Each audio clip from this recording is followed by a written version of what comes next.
Using the Zillow API involves several steps to access and integrate Zillow's property data into your applications. Here's a concise guide.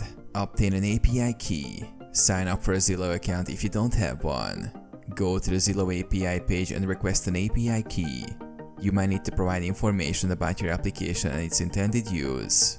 Read the documentation. Review Zillow's API documentation to understand the available endpoints, request formats, and data responses. Familiarize yourself with the API terms of use and any usage limits. Set up your development environment. Choose a programming language and set up your development environment.